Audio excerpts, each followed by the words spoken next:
안녕하세요. 신현기입니다. 전략적 기획론 10주차 강의죠. 10주차 강의를 하기 전에 지난 9주차 강의는 여러분들이 제출하신 세계 조직에 대한 중간 보고서, 그러니까 이제 분석 단계 보고서였죠. 그것들을 제가 피드백을 해드렸는데 어떻게 제 피드백이 도움이 되셨습니까? 그리고 제가 부여한 점수가 마음에 드셨는지 모르겠습니다. 그때 보니까 관광공사가 조금 상대적으로 낮은 점수를 받았고, 코레일은 중간 정도 점수를 받았고, 그 다음에, 인천국제공항, 그러니까 인천국제공항공사는 가장 좋은 점수를 받았었죠. 이 평가 의미는 뭐냐면은, 이제, 정말 중간 성적이라고 생각하시면 됩니다. 중간 성적 생각하시면 되고, 실제 중요한 거는, 물론 분석과 정책 형성이 연관되어 있지만은, 기말고사에서 충분히 역전할 수 있으니까, 그리고 뭐 그런 취지로 제가 피드백을 한 것이니까, 점수를 받고 너무, 득이양양하거나, 혹은 너무 좌절할 필요는 없습니다. 그래서, 제가 이 수업은 결국 뭘 남기는 거냐면은, 여러분들이, 가상의 현실, 그러니까 여러분들이 어떤 컨설팅 회사의 전문 컨설턴트다, 혹은 어떤 조직의 기획팀의 소속이다, 이런 가정 속에서 여러분들이 어떤 조직 전체의 전략을 짜보는, 그리고 그 프로세스대로 한번 밟아보는 것이 수업의 목표거든요. 그러니까 이 수업의 목표가 뭐냐라고 물어본다면은, 실제로 조직의 현황을 분석하고 거기에 근거해서 그 어떤 변화를 위한 전략을 짜보는 절차와 혹은 노하우, 테크닉, 이 프로세스, 이런 것들을 한번 경험해 봄으로써 실제 현장에서 전략적 기획을 할 수 있는 역량을 배양하는 것이 이 수업의 목표거든요. 그러니까 중간고사를 기반으로 제가 미리 기말고사는 뭘 할지를 제가 미리 사전에 공지를 하겠습니다. 그래서 기말보고서에서는, 그러니까 중간보고서는 분석 단계였고, 기말보고서는 이제 분석을 바탕으로 실제 전략을 짜는 거거든요. 그래서 기말보고서는 이런 형식으로 짜면 됩니다. 먼저 조직의 전략적 이슈를 정리하십니다. 그러니까 그 조직이 당면한 어떤 전략적 이슈들이 있거든요. 해결해야 될 과제들, 부딪힌 난점들, 이런 게 있단 말이죠. 이런 것들이 뭔지를 먼저 서술을 하시고요. 두 번째, 조직의 미션과 비전을 제시하시면 됩니다. 근데 지금 세 개 팀들이 모두 공기업을 하셨고, 공기업은 이미 미션과 비전이 픽스돼 있죠. 근데 이제 미션은 건들지 못하지만 비전은 여러분들 마음대로 조금 더 바꿀 수도 있어요. 그러니까 미션 자체는 사실은 그 해당 기관을 설립했던 법률에 근거하고 있기 때문에 미션은 잘 건들기 힘들지만은, 비전까지는 우리가 좀 손을 볼 수 있거든요. 그래서 현재 비전이 마음에 들면은 비전을 그대로 두시고, 아니다, 좀 비전을 좀 바꿀 필요가 있다 생각하시면 비전을 건드려 줬습니다.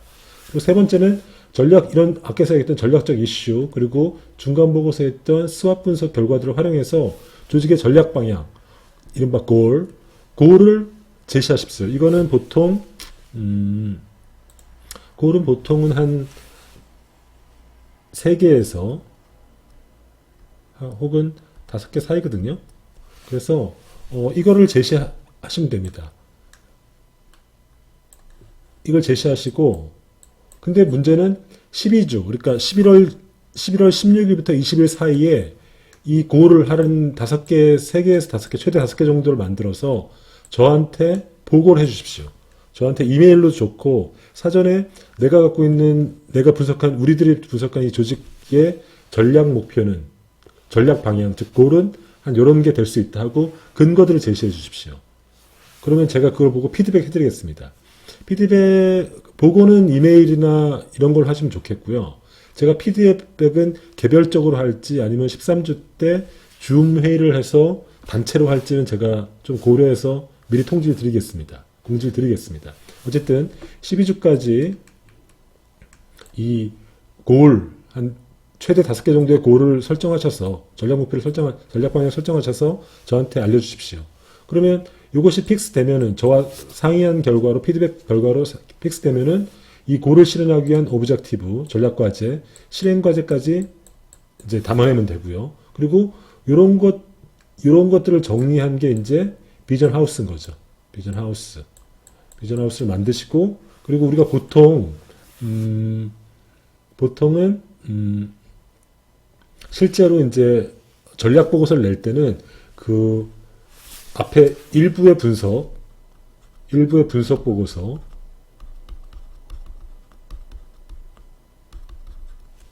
2부의 이제 전략 형성 보고서죠. 전략 보고서를 그대로 붙이면 이게 너무 분량이 길지 않습니까? 길어서 대개는 executive summary라고 해가지고 중간 보고서와 최종 보고서를 요 앞에 분석 보고서와 전략 보고서를 합친 요약본을 앞에 붙입니다. 그래서 여러분들도 역시 요약 보고서를 만드십시오. 만들어가지고 이거를 제출할 때는 요약 보고서를 제일 앞으로 해서 여기 제출하고 요거를 제출하시면 됩니다. 그래서 제출 일정은 15주 차가 되는 12월 10일까지 목요일 자정까지 이번 중간보고서처럼 제출하시면 됩니다. 왜 15주 차에 제출하시냐면은 이번에 학교 방침이 전공 시험은 15주 차에 기말고사를 보고 교양 시험은 16주 차에 시험을 보도록 그 공지가 내려왔습니다. 그러니까 우리는 이거는 전공 시험이니까 15주 차에 이제 최종 보고서를 제출하시면 됩니다. 그죠? 그러니까 이제 우리가 세 팀이 모두 뭐 일정 수준 이상으로 분석 보고서를 잘 만드셨으니까 그것을 기반으로 남은 이제 10, 11, 12, 13, 14주까지는 저희 강의를 들으면서 차근차근 따라오면서 전략 보고서를 만들면 됩니다. 그리고 그 결과물을 이제 15차 제시하면 되고, 가장 중요한 전략 방향을 잘 잡아야지 그 이하에 있는 전략 과제든지 실행 과제들을 제대로 만들 수 있지 않습니까? 그래서 전략 방향 정도 수준에서는 저랑 약간 피드백하고 대화할 필요가 있으니까 12주 차에 세 팀은 상의를 하셔서 저한테 어떤 전략 방향을 잡았는지를 제시하시면 됩니다. 제시하실 때 왜 이런 걸 잡았는지 그 근거를 제시하셔야 될 겁니다. 그죠? 그래서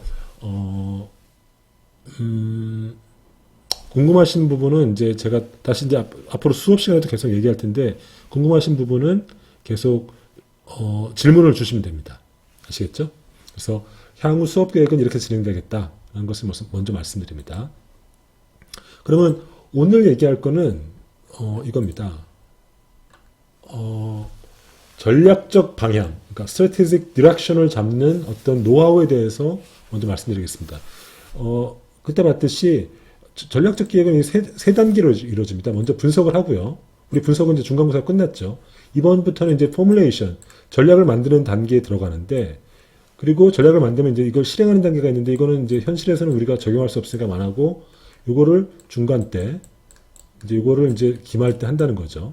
그래서 이번에는 요 단계의 강의를 시작하도록 하겠습니다.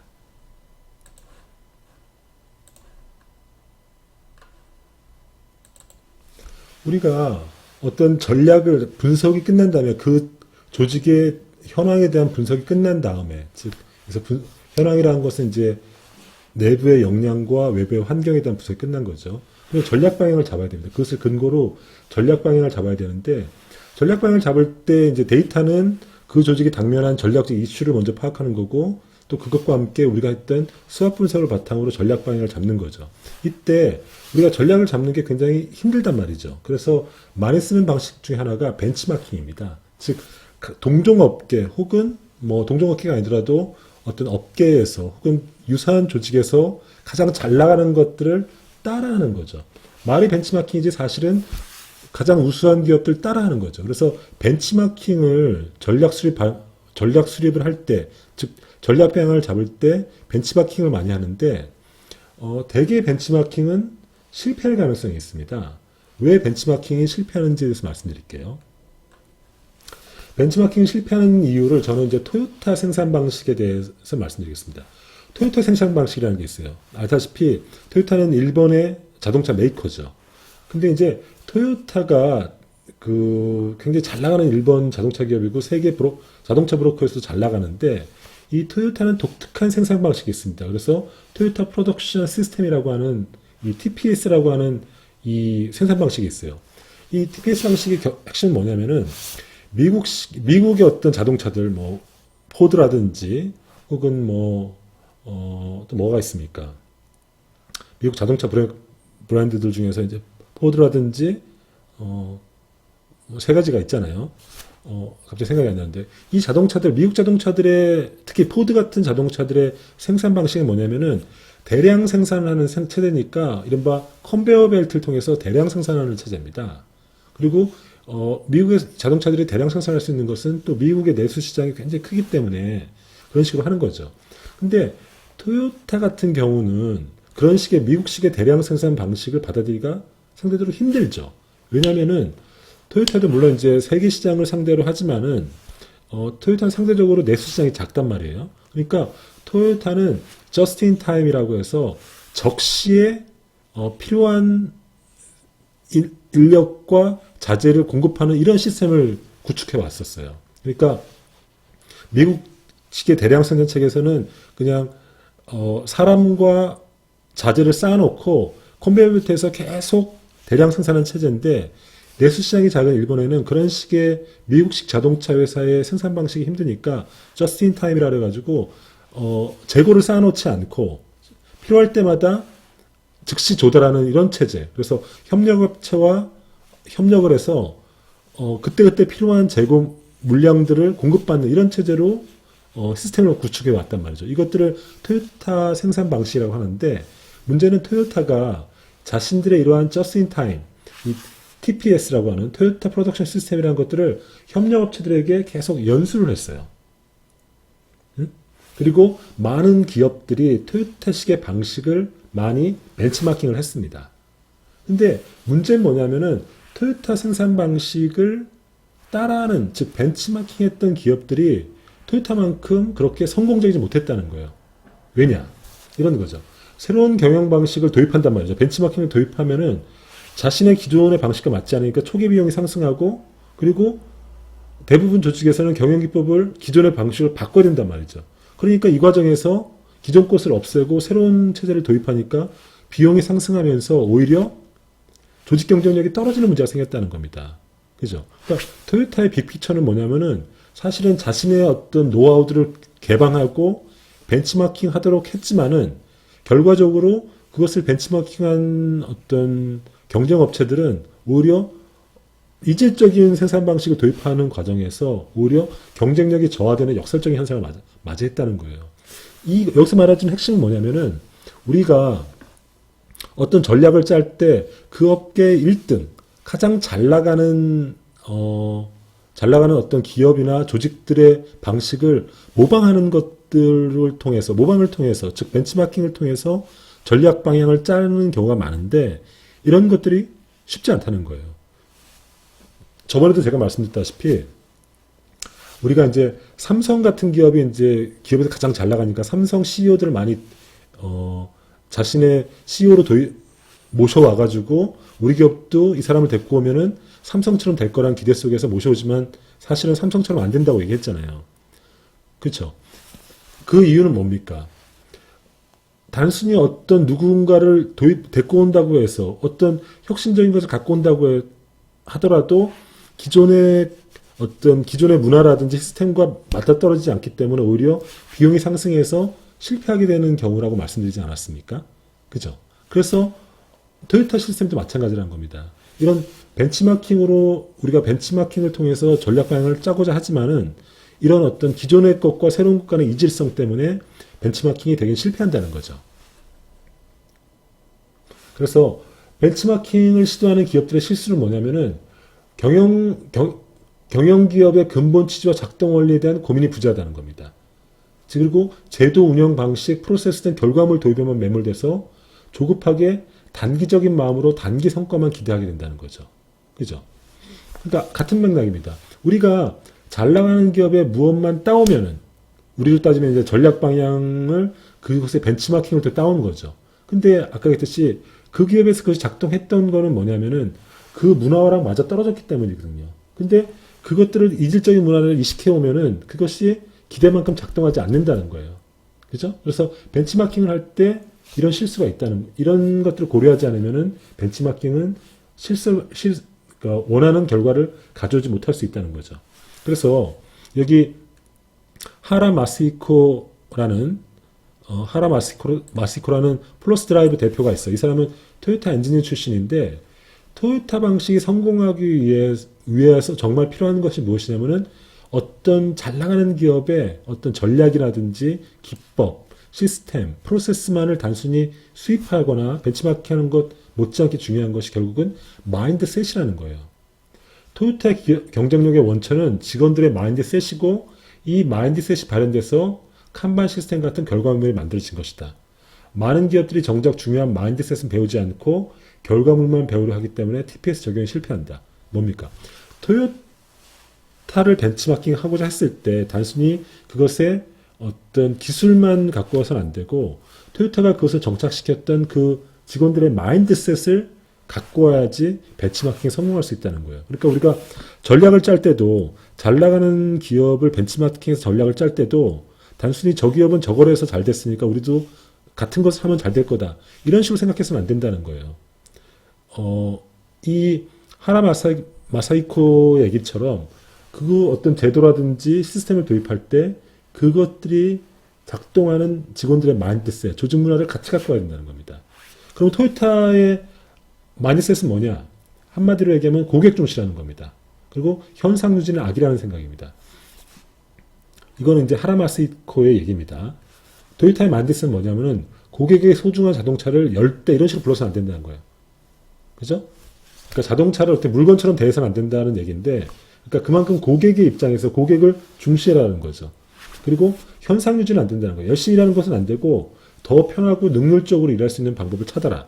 이런 끊임없이 더 효율적이고 능률적인 방법을 찾아내는 것. 이것을 그리고 고객 관점에서 하는 것. 이것이 토요타의 마인드셋이라는 겁니다. 그러니까 우리가 토요타 생산 방식 TPS를 갖고 올 때, 벤치마킹 할 때 그것만 갖고 와서는 안 되고 그 TPS가 작동했던 토요타의 마인드셋까지 벤치마킹 해야지 벤치마킹이 성공할 수 있다는 거죠. 그래서 여러분들도 자신들의 그러니까 전략 방향을 잡을 때 유사한 조직들의 잘 나가는 어떤 것을 벤치마킹 하는 것들이 중요한 전략이 될 수 있습니다. 중요한 어떤 방법론이 될 수 있습니다. 전략을 수립할 때. 근데 말했듯이 단순히 어떤 외형적인 결과물, 단기 성과물만 노린다면은 그것은 성공하지 못한다. 뭐 이런 얘기를 이번에 하고 싶고요. 전략 수립 방법론으로서 또 우리가 참고할 수 있는 사례는 뭐냐면은 저성장기 때 경쟁 우위 확보 전략에 대해서 마이클 포터 우리가 저번에 마이클 포터는 2세대 전략기획론자라고 얘기하지 않았습니까? 마이클 포터가 이제 비교우위 혹은 독점적 지위 이런 것들 혹은 Five Force Analysis 이런 것들을 제안했던 경영학자로 얘기했는데 이 사람이 저성장기 때 경쟁 우위 확보 전략 결국은 우리가 조직의 전략을 짠다는 것은 그 조직이 당면한 문제를 극복한다는 의미도 있고 경쟁적인 상황에서 특히 기업처럼 경쟁적인 상황에서는 상대방 기업에 대해서 경쟁 우위를 확보하는 것이잖아요. 거기에 대해서 크게 그런 경쟁 우위 확보 전략은 크게 차별화와 저비용 전략이 있는 거죠. 차별화에 대해서는 혁신하거나 시장의 지배권을 확장하거나 새로운 M&A 하는 방식 이런 것이 있는데 그 사례는 이런 게 있습니다. 차별화의 방식으로 혁신한 사례는 애플 같은 경우죠. 애플은 R&D 규모로 따지면은 노키아 당시 이제 피처폰 시절의 노키아보다 R&D 규모가 5분의 1밖에 안 됐다는 겁니다. 왜냐하면 당시 노키아가 스마트폰이 나오기 전에 노키아는 그 전 세계 스마트폰 시장의 한 40%를 차지했었거든요. 그러니까 애플이 매출액이 절대적으로 딸리니까 R&D 비용도 적죠. 근데 애플은 어떻게 했느냐? 그러니까 규모 대 규모로 하면 안 되죠. 그래서 애플은 경영 자원을 집중해서 그러니까 광범위하게 R&D를 하는 것이 아니라 경영 자원을 집중해서 매년 한두 개의 혁신 제품을 출시하는 방식으로 차별화를 도모했다는 거예요. 이런 게 혁신의 사례가 되는 거죠. 이런 것, 그러니까 우리가 전략을 짤 때 이런 애플식의 만약에 경쟁 기업과의 관계에서 규모의 차이가 난다면은 애플식의 즉 선택과 집중을 하는 이런 전략들을 고민해 볼 필요가 있는 거죠. 유니레버 같은 경우는 시장을 장악하는 전략입니다. 차별화. 당시 유니레버의 경쟁 업체는 P&G라는 기업입니다. 근데 P&G가 이제 1등 업체고 유니레버는 2등 업체죠. 어떻게 했느냐, 유니레버는. 어차피 메인스트림에서는 P&G 안 되니까 현지화 전략을 해서 신흥시장에서 주력한 거죠. 신흥시장에 주력함으로써 신흥시장에서 메인 시장, 서구의 메인 시장에서는 안 되니까 현지화를 통해서 신흥시장에서 매출, 시장 확장력, 시장 지배력을 확보한 전략이라는 거죠.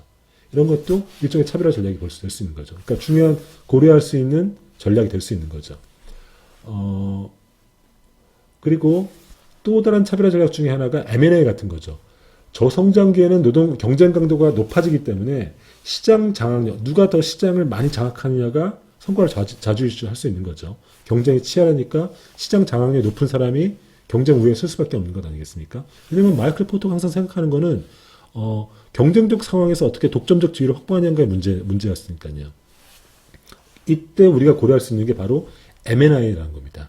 M&A를 통해서 내가 직접 그쪽 사업을 확장하지 않고 이미 그 사업을 하고 있는 업체들을 M&A, 인수합병함으로써 그 기업이 장악하고 있는 기술과 시장을 내가 흡수하는 전략을 할 수 있다는 거죠.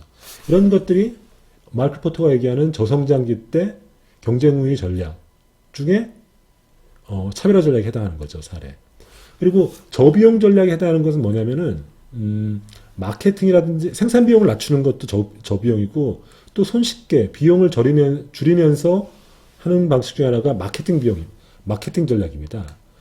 사례가 뭐가 있냐면은 코카콜라의 사례를 들 수가 있어요. 코카콜라는 그러니까 고객의 마음을 사로잡는 감성 마케팅을 통해서 신흥시장에서 매출을 급증시킨 예가 있습니다. 마케팅 비용도 물론 적은 비용은 아니지만 상대적으로 이런 혁신이라든지 M&A라든지 시장 확보보다는 오히려 비용이 적게 드는 거죠. 어떤 식으로 했냐면 이런 식으로 했죠. 코카콜라가 신흥시장에서 해피니스 트럭 이런 식으로 공공장소에서 소비자에게 무료 음료를 제공하는 이런 해피니스 트럭을 통해서 마케팅을 하는 거죠. 그리고 해피니스 자판기, 즉 안아주면 음료가 나오는 독특한 자판기를 이렇게 제3세계 시장에다가 이렇게 뿌려놓은 거죠. 이렇게 한 거죠. 마케팅 효과도 있고 사람들에게 흥미를 유발하는 거죠. 이런 걸 통해서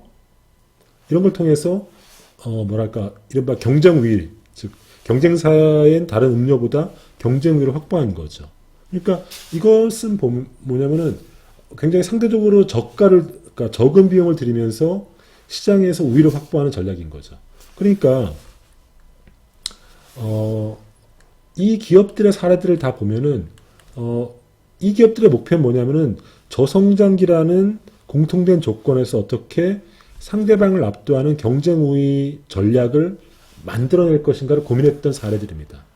그러니까 여러분들도 이런 사례를 통해서 어떻게 여러분들이 선택한 조직들이 당면한 전략적 과제들 혹은 전략적 이슈들을 극복할 수 있는 전략을 짜볼까, 이런 고민을 해볼 수 있는 거죠. 그죠? 이런 사례입니다. 그래서 결국은 여러분들이 해야 될 건 뭐냐면은 결국은 이 고를 만드는 겁니다. 그죠? 우리가 아까 말했듯이 결국 여러분들 앞에서는 먼저 이제 미션이 있죠. 미션이 있고 미션 아래에 비전이 있죠. 그리고 비전에 따라서 이제 골이 만들어지는 거죠. 이거를 이제 비전 하우스로 따지면 이제 이런 식의 이제 위기가 되는 거죠. 미션이 있고 비전이 있고 골이 있고 이렇게 되는 거죠. 그러니까 여러분들은 이 골을 제가 요구하기를 3개에서 5개 정도 만들어서 저랑 한번 토론해 보자는 거죠. 그러면 이 미션이 이 골을 만들면 이 골을 실현하기 위한 하위 오브젝티브를 설정하게 되는 거죠. 그리고 이 오브젝트를 실현할 수 있는 액션 플랜들을 또 만들게 되는 거죠. 그래서 전략적 기획은 액션 플랜을 달성하면은 오브젝티브가 달성되고, 이런 오브젝티브를 달성하면은 골이 달성되고, 골이 달성되면 비전을 실현하는 이런 어떤 위기적인 체계로 돼 있다고 말씀드렸지 않았습니까? 그죠? 그러니까 여러분들은 지금 가장 우리가 전략 방향이라 할 때 고민하는 거는 지금 현재 고민하는 것은 바로 스왓이라든지 전략 이슈를 분석을 바탕으로 고민해야 될 것이 바로 어떤 식으로 골을 잡을 건가, 즉 전략 방향을 잡을 건가의 단계에 있는 겁니다. 그죠? 그러면 여러분들은 아까 그런 방식을 바탕으로 다양한 여러 가지의 이제 전략 방향들의 후보군을 갖고 있을 겁니다. 이제 손에 쥐고 있는 거죠. 그러면은 어떤 전략 방향, 즉 골들, 다수의 골이 있다고 했을 때 멀티플 골이 있는 거죠. 지금은 이제 우리가 분석에 기반해서 다수의 골을 우리가 지금 현재 손에 쥐고 있습니다. 이 다수가 있는 거죠. 전략 방향 이제 다수들이 있는 거죠. 그때 이 중에 어떤 전략 방향이 더 우리가 선택할 것인가 이 문제에 부딪히게 되는데 이른바 어떤 것을 우선순위에 놓을 건가 선택 방향에 부딪히는데 그때 우리가 선택한 다수의 선택지 중에서 우선순위를 하는 방식이 그때도 말했듯이 시급성과 효율성이라는 관점에서 한번 저울에 올려보자는 거예요. 이 두 가지 기준으로 골 1, 2, 3 한 뭐 10개 정도를 우리가 후보로 올리겠죠. 그 중에서 어떤 걸 선택할 거에 대해서 효율성과 시급성의 관점에서 평가를 해보는 거예요. 그래서 어떤 골 1은 굉장히 시급성도 높고 굉장히 시급하고 효율성도 높은 거라면은 핵심 추진 과제가 되는 거죠. 반대로 어떤 것은 시급성도 별로 시급하지도 않고 효율성도 별로 중요하지 않다면은 선택 과제를 놓는 거죠. 그러면은 만약에 이쪽에 3개에서 5개가 쌓인다면은 요 핵심 과제로 평가됐던 요것들을 전략 방향으로 우리가 선정하면 되는 거죠. 그죠? 이런 식으로 우리가 했던 분석의 바탕으로 해서 그 조직에 당면한 전략적 이슈 혹은 어떤 약점과 위기 이런 것들을 극복하기 위한 전략들이 후보군들이 오를 겁니다.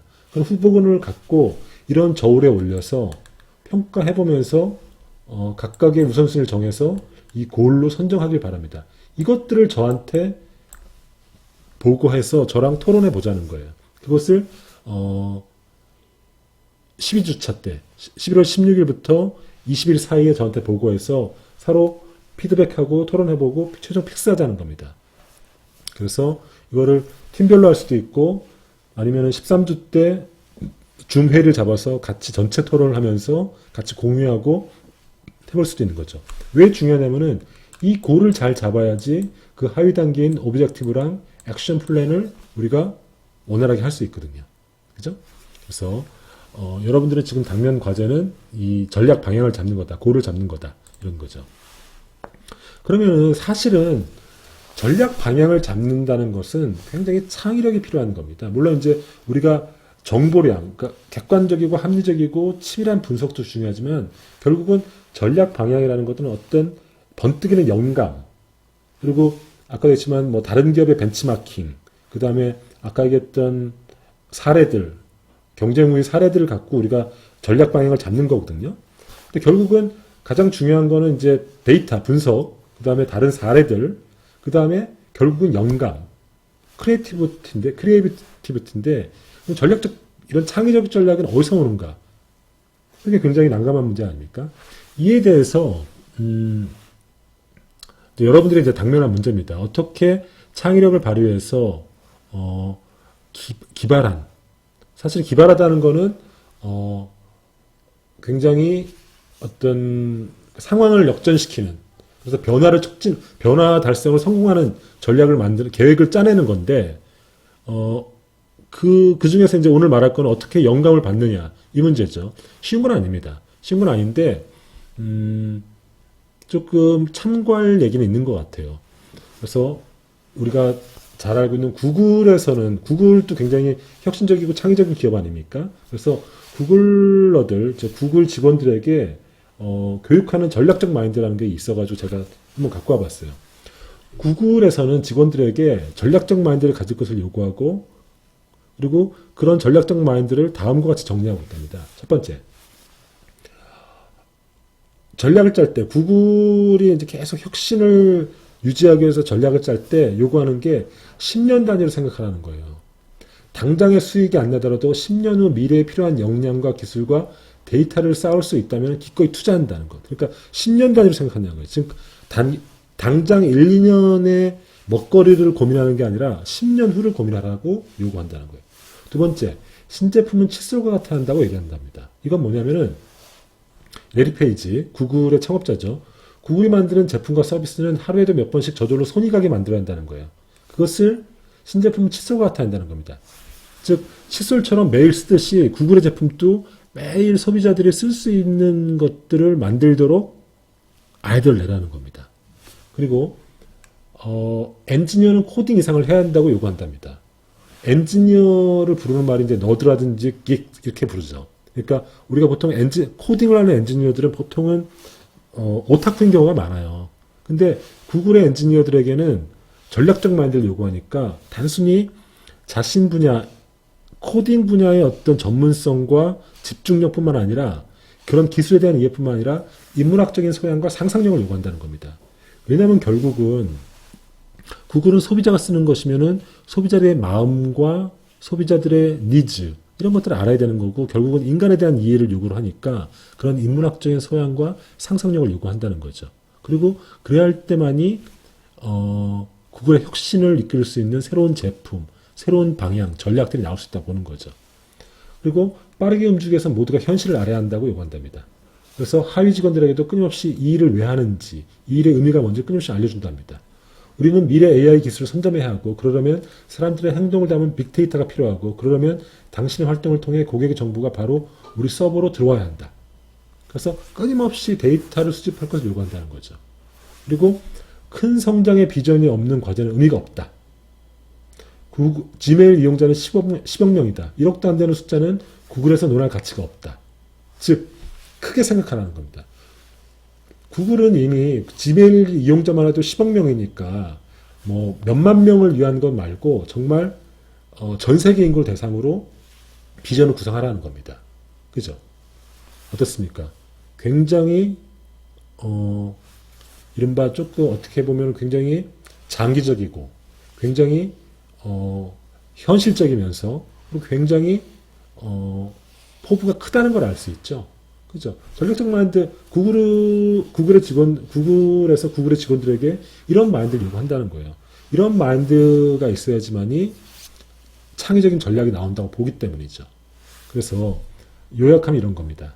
구글은 구글의 직원들에게 경영자의 시선으로 세상을 보고 고객의 관점으로 생각하고 세상을 넓게 보고 자신의 재능에 집중하도록 요구한다는 겁니다. 그죠? 이렇게 할 때만이 남들과 다른 창의적인 전략이 나온다고 보는 거죠. 그러니까 제가 이 수업을 하면서 안타까운 건 뭐냐면은 사실은 이 수업은 무엇인가를 알려준다기보다는 어떤 사례, 어떤 방향 이런 걸 알려줄 수 있지 여러분들에게 구체적으로 전략을 어떻게 짤 수 있다 이런 것들을 말해줄 수는 없어요. 그렇지 않습니까? 결국은 전략이라는 것들은 분석과 경험과 다른 사례와 영감의 결합물인데, 그죠? 전략이라는 거는, 아까도 말했다시피, 분석, 플러스, 사례, 그 다음에 영감. 이 결과물이란 말이죠. 분석은 우리가 했죠. 분석은 우리가 수학 분석으로서 우리 충분히 했습니다. 그죠? 사례는 제가 다양하게 말씀드리죠. 결국은 벤치마킹을 하는 사례가 되는데 벤치마킹은 한계가 있단 말이죠. 그럼 결국은 전략을 짤 때 가장 중요한 것은 영감, 창의적인 영감을 하는 건데 이 영감은 누가 가르쳐 줄 수가 없어요. 결국은 여러분들이 구글과 같은 그 사례를 보면서 그런 태도와 그런 관점과 그런 어떤 습관을 가질 수밖에 없거든요. 그러니까 이 부분은 누구도 가르쳐 줄 수가 없다는 거죠. 그죠?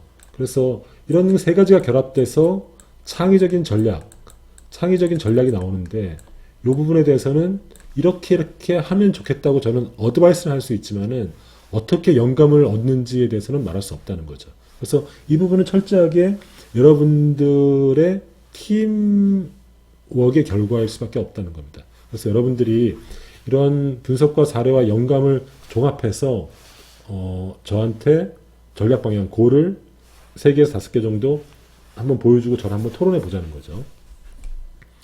그리고 마지막으로 전략을 수립할 때 보통 어떻게 하는지 관행에 대해서 말씀드리겠습니다. 그리고 그 관행이 왜 잘못됐고 어떻게 타파하는지에 대해서 말씀드리겠습니다. 첫 번째, 보통 우리가 전략을 수립할 때 보통 어떻게 하냐면은 숫자 목표를 제시하는 경우가 많습니다. 매출 10%, 점유율 10% 상승시키자. 그죠? 이런 식의 것을 많이 합니다. 근데 이건 전략이 될 수가 없다는 겁니다. 숫자는 단순히 이렇게 매출을 20% 상승시키거나 점유율을 10% 상승시키자. 혹은 뭐 생산성을 10%, 2배 배가시키자. 이런 것들은 전략이 될 수 없는 게 뭐냐면은 숫자 목표는 그냥 전망일 뿐이라는 거예요. 그리고 이렇게 숫자를 제시해 놓으면은 변화된 환경에 반영이 불가능한 문제가 있습니다. 그리고 구체적인 방향성 제시가 어렵죠. 숫자가 구체적인 것 같지만은 사실 그렇지 않다는 거예요. 그죠? 또 하나는 건 뭐냐면은 모든 영역에서 최선을 다하는 식의 전략을 제시합니다. 여러분들도 만들다 보면 그렇게 되는데 전 영역의 업무 혁신, 모든 고객의 서비스, 최선의 서비스 이런 식의 어떤 전략 방향을 잡는 경우가 있어요. 근데 이런 초점 없는 전략, 이른바 선택과 집중이 없는 전략은 그냥 열심히 하자는 것밖에 얘기가 아니라는 거예요. 이런 건 전략이 될 수가 없어요. 우리가 그냥 열심히 해서 세상을 바꿀 수 있고 원하는 걸 할 수 있다면은 그냥 열심히만 하면 되는 거죠. 그거는 전략도 아니고 그냥 습관일 뿐입니다. 그러니까 뭐 생활 습관을 바꾸면 되는 거죠. 근데 열심히 해도 세상 일은 안 되는 게 많아요. 왜 안 됩니까?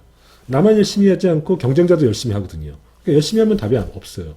우리가 모두가 열심히 하는 상황에서 전략이라는 것들 혹은 전략적 기획이라고 하는 것은 보다 효율적인 방법을 찾기 위한 거거든요. 그러니까 모든 영역에서 다 열심히 하자는 것은 전략이 될 수 없어요. 전략은 결국은 선택과 집중의 문제입니다. 무엇을 버리고 무엇에 집중하냐 문제입니다. 저는 그래서 선택과 집중이란 말보다 더 선호하는 말이 뭐냐면은 1점 돌파라는 얘기를 더 선호합니다. 1점 돌파.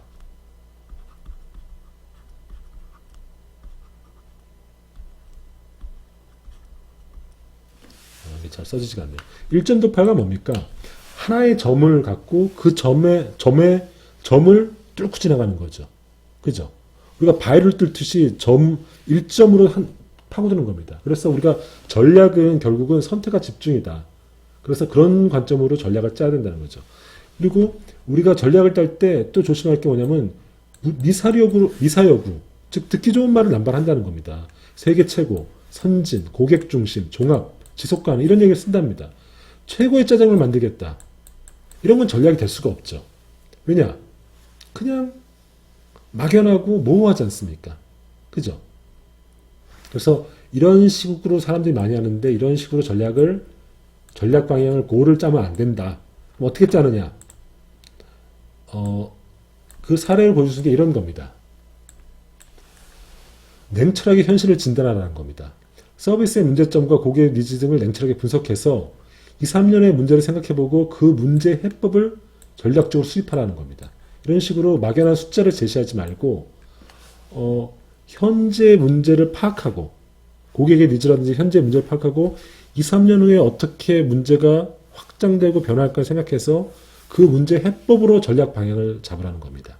그러니까 전략 방향은 지금 당면하고 앞으로 당면하게 될 혹은 조직에게 가장 골칫거리가 될 그 문제를 해결할 수 있는 그 방법에 대한 제시거든요. 그러니까 혹은 그것의 해법이거든요. 그런 것을 전략 방향으로 잡으라는 겁니다. 그리고 두 번째는 역시 아까 얘기했듯이 선택과 집중하라는 겁니다. 즉 1점 돌파라는 겁니다. 좋은 전략은 반드시 선택이 있다는 겁니다. 그죠? 현대자동차는 품질, 기아자동차는 디자인. 뭐냐면은 현대자동차와 기아자동차가 합병하지 않았습니까? 그럼 자세히 보면은 현대자동차와 기아자동차는 서로 전략 방향이 다르다는 걸 좀 느낄 수 있을 겁니다.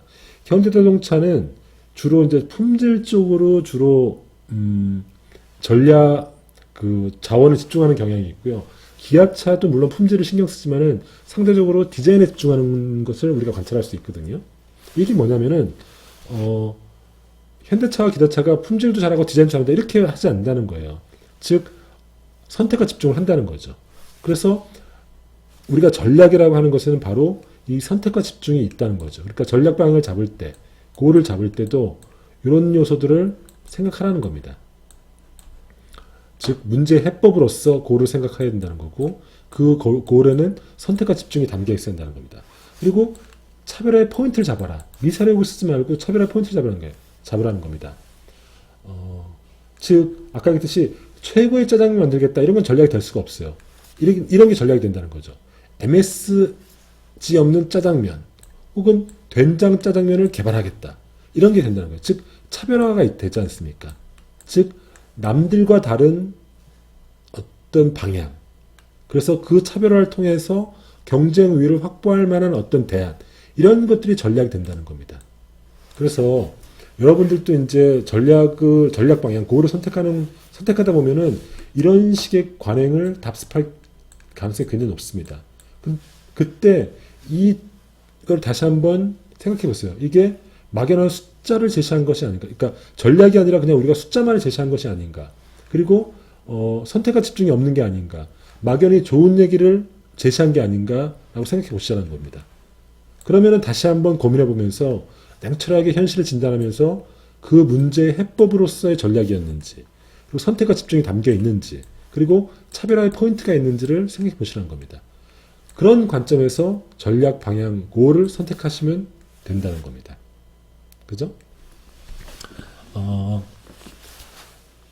지금까지 제가 말씀드린 건 뭐냐면은 이제 분석이 끝나고 전략 방향, 즉 고를 잡는 과정에서 어떤 방법론들이 있고 그리고 어떻게 창의적인 아이디어를 얻을 수 있는가 이런 어떤 방법에 대해서 사례에 대해서 말씀드렸고 우리가 전략 방향을 잡을 때 쉽게 빠지는 잘못과 그리고 그것을 극복하는 대안은 어떤 것이 있는지 이런 것을 말씀드렸습니다.